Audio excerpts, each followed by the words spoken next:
कायापालट करून नराचा नारायण करणारं हे रसायन, हे तत्व, हे काय आहे याचा शोध आपल्याला आजच्या प्रबोधनातून घ्यायचा आहे.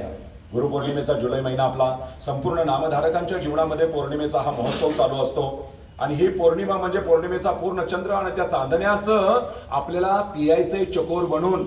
चकोर पक्षी समुद्रातलं पाणी पित नाही, ओढ्याचं पित नाही, नदीचं पित नाही, त्याला फक्त चांदणं प्यायला लागतं. स्वाती नक्षत्राच्या पावसातला थेंब आहे ना, तो कोण पाणी पितो? तो चातक पक्षी. चातक पक्षाला सुद्धा चकोरासारखं जसं त्याला चांदणं आवडतं तसं तो फक्त स्वाती नक्षत्रातल्या पावसाचा थेंबच पितो, बाकी दुसरं पाणी पित नाही. एरवी 12 महिने तो असा नुसता टाहो फोडून तो आकाशाच्या दिशेनं, मेघांच्या दिशेनं आपलं तोंड करून तो गर्जनाकानी आवाज काढत असतो. लक्षात ठेवा. मग हे सगळ्या पक्ष्यांच्या ठिकाणी जर असं एवढा एकनिष्ठपणा असेल, पक्ष्यांच्या ठिकाणी जर एवढा प्रामाणिकपणा असेल, तर माणसाच्या ठिकाणी हा कुठं गेला बरं? म्हणून मोराचं उदाहरण, पोपटाचं उदाहरण, त्यानंतर या चातकाचं उदाहरण, टिटवीचं उदाहरण, चकोराचं उदाहरण जे सांगताना आपल्याला ग्रंथांच्या माध्यमातून समजावून सांगितलेलं आहे की साधकांनी एकनिष्ठ कसं असावं हे सांगत असताना म्हटलंय की स्वाती नक्षत्रातला पावसाचा थेंब जर शिंपल्यात मध्ये पडला, बघा स्वाती नक्षत्राच्या पावसाच्या वेळेला बरोबर शिंपले समुद्राच्या पृष्ठभागावर येतात. पृष्ठभागावर आल्यानंतर ते आवासून असे असतात, त्यावेळेला त्याच्यामध्ये जो थेंब पडतो पावसाच्या पाण्याचा, तो थेंब पडल्याबरोबर शिंपला मिटला जातो आणि समुद्राच्या तळाशी जातो आणि तोपर्यंत तो बाहेर येत नाही जोपर्यंत त्याच्यामध्ये मोती तयार होत नाही. आता याच्यातून आपण बोध काय घ्यायचा? सद्गुरूंचा ज्यावेळेला आपण अनुग्रह घेत असतो, अनुग्रह घेतल्यानंतर सद्गुरूंच्या दिव्य ज्ञानाचा ग्रंथांद्वारे आपण अभ्यास करायचा असतो. सद्गुरूंचं प्रबोधन आपण श्रवण करायचं असतं, कारण सद्गुरूंचं प्रबोधन श्रवण करणं याच्यासारखी श्रेष्ठ साधना जगाच्या पाठीवर कुठली नाही, एवढं मला आवडत. प्रवचनकारांचा अपुरा अभ्यास असू शकतो, त्यांनी काय हे ग्रंथ साहित्य तयार केलेले नाही.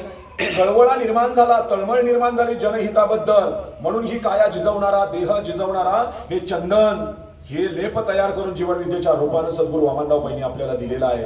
त्याच्यामुळे त्यांनी त्यांचं आयुष्य संपूर्ण पणाला लावलेलं आहे.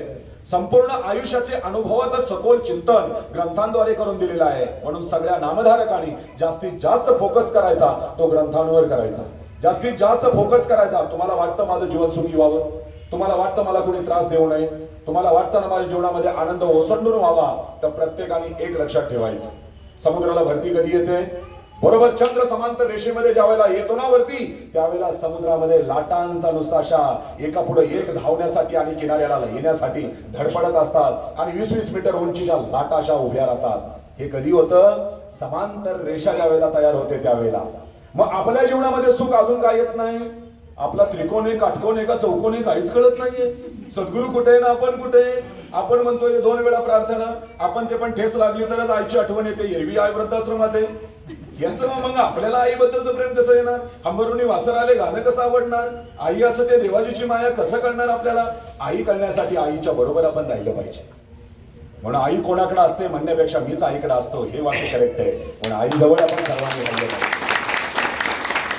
आपल्या खेड्यापाड्यामध्ये बघा पूर्वी कोंबड्या पाळतात आणि कोंबड्यांची पिल्लं वगैरे असते, त्यावेळेला आपली आई बाहेर असते दारामध्ये, त्या कोंबडीच्या राखण्यासाठी दाराजवळ असते.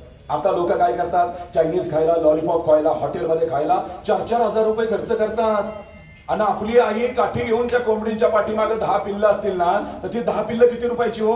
ती मोठी होतील, कावळ्यानं वाचवतील, घारेच्या तो हातून वाचतील. त्यावेळेला त्या 10 पिल्लं जर मोठी झाली, त्यातले कोंबडे 2 निघाले तर 1000 रुपये, 8 कोंबड्या निघाल्या तर 1600 रुपये. 2600 रुपयाच्या कोंबड्यांसाठी 3 महिने काठी घेऊन आई दारात बसलेली असते. आणि आजकालची सुनबाई एका वेळेला धाब्यावर गेली तर 3000 रुपयाचं लॉलीपॉप खाते. आता या संसाराची कशी गाठभेट पडायची? सासूबाई उठतात 5 वाजता, सुनबाई उठतात 9 वाजता. का ग बाया उशिरा उठली? पोटात दुखतंय का डोकं दुखतंय? एवढं जरी विचार तर तू बोलणारी मला कोण? मी तुझ्या पोराला आय लव्ह यू म्हणलेली, तुला म्हणलेली नाही, त्याच्यामुळे तू मला बोलायचं नाही. नवऱ्याची आई म्हणले की आराशी उठते, एक शिर दुखते, एक डोकं दुखायला सुरुवात होत आहे. स्वतःची आई म्हणले की आई कधी ग येणार ग? मी सगळा स्वयंपाक करून ठेवते बरं. हे पार्सलिटी, हा भेदभाव मनातला गेल्याशिवाय ईश्वराची प्राप्ती होत नाही. देव पाहिजे सर्वांना. कोणाकोणाला पाहिजे? सर्वांना पाहिजे. आवडतो ना देव? मग देव आपल्या घरी यावा असं किती जणांना वाटतं? सर्वांना वाटतं. मग गणपती बाप्पा आले आणि 2 पोत्याचं मोदक करायचं असलं तर तुम्ही कसं करणार? 2 पोत्याचं म्हणजे पोती कापून नाही, 2 पोती घेऊ म्हणजे 200 किलोचे मोदक. गणपतीला 5 मोदक होत नाही. नवऱ्याला जर एखादा मोदक करून, अगं उकडीचा मोदक कर जरा, सत्काराचे नारळ भरपूर घरी आलेले आहेत, त्या नारळात गोट्या तयार होतोय, पण बायको काय मोदक तयार करत. आलं लक्षात? तुमच्या लक्ष्मी हार तुम्हाला घेऊन देण्यासाठी, तुमच्या सुखासाठी, तुमच्या आनंदासाठी हमाली करतोय, कष्ट करतोय, नोकऱ्या करतोय, आणि एवढं करून दमून बागून जर घरी आलं, कधीतरी डोक्यावर थंडा थंडा कुलकुल टाकलं का हो? कधीतरी आंघोळीला गेल्यानंतर पाठ चोळली का हो? कधीतरी गुडघ्याला झेंडूबाम लावला का हो? नाही लावत आपण. नवऱ्याला आपण प्रेम देत नाही आणि नवऱ्यानं कर्ज फेडायचं, लाईट बिल भरायचा, घर पट्टी भरायची, नवऱ्यानं सगळ्याचा सांभाळ करायचा, जे पाहिजे त्या सगळ्या गोष्टी करायच्या. पैठणी मला पाहिजे, टीव्ही वरची ती पैठणी बघितली ना, मला पण असलीच पैठणी आणायची. पैठणी नाही आणावी तर 10 दिवस तोंड इकडं. आलं लक्षात? आणि ब्राह्मण काकांनी सांगितलं होतं 36 गुण जुळले होते. त्यांनी करेक्ट सांगितलं, नवऱ्याचं तोंड इकडं, नवऱ्याच बायकोचं तोंड इकडं, जुळले 36 गुण तुमचे. सद्गुरू वामनराव पै महाराज म्हणतात 36 गुण जुळल्यावर संसार सुखाचा कसा होईल हो? शाबास. 63 गुण पाहिजे. बायको नवऱ्याचं तोंड या साईडला असं पाहिजे, बरोबर? 63 गुणांनी संसार सुखाचा होतो, 36 गुणांनी होत. बरं, राहू केतू आकाशात आहेत, ते काय आपले हिवाई जाव आहेत का? मग तुम्हाला कसं कळतं राहू केतूचं?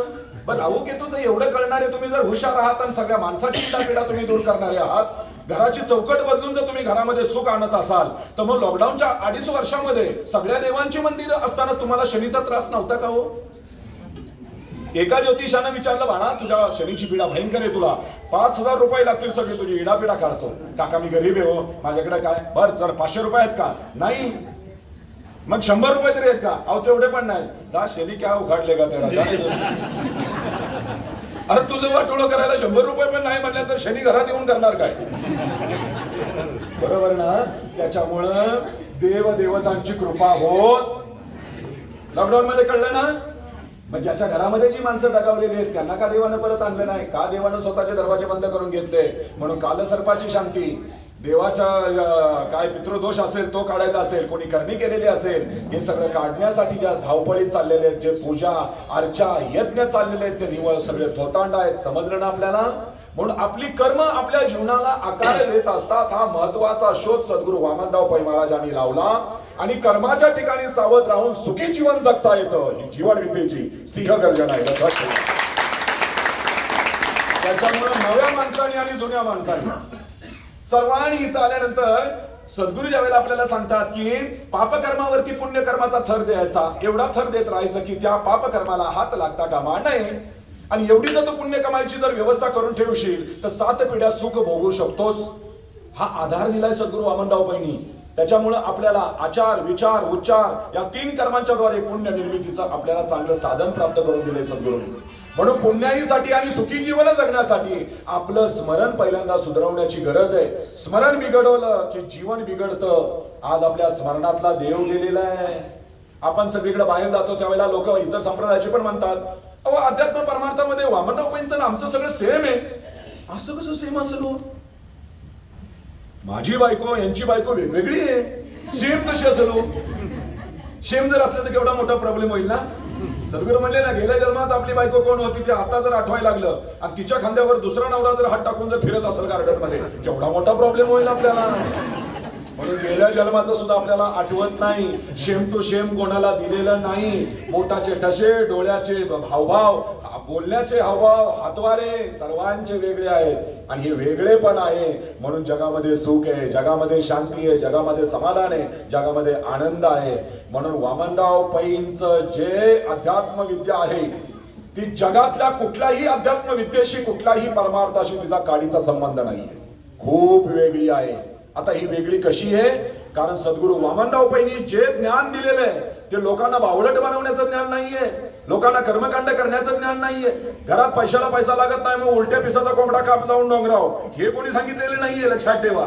त्याच्यामुळं सद्गुरूंनी जे ज्ञान दिलेलं आहे ते प्रपंच आणि परमार्थाची सुरेख सांगड घालून, परमार्थाला प्रपंचाचं कुंपण कसं असावं, भक्ती भावाचं, हरिनामाचं हे कुंपण तयार करून त्या परमार्थाची राखण कशी करायची हे सद्गुरू वामनराव पैनी आपल्याला सांगितलेलं आहे. संसार सोडा म्हटलेले नाहीत, असोनी संसारी जीवे वेगू करी, वेदशास्त्र उभारी बाई हे सदा टाकोनी संसारी म्हणले नाहीये. हरिमुखे म्हणा, हरिमुखे म्हणा, उपवास करा म्हटलेले नाहीये. मग उपवासाची व्याख्या काय आहे?